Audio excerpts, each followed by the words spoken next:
Hello everyone, I'm using this leftover candle. You can just take out by scooping this. Like if you have a small jar, you can just use a spoon and take out this wax, or if you have the big one, you can just use a double boiler method to take out this. And if you have a hard wax like this, you can use these leftovers also.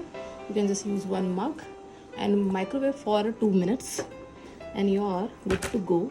Then make like this. I have used these stickers. I ordered from Amazon these stickers and this.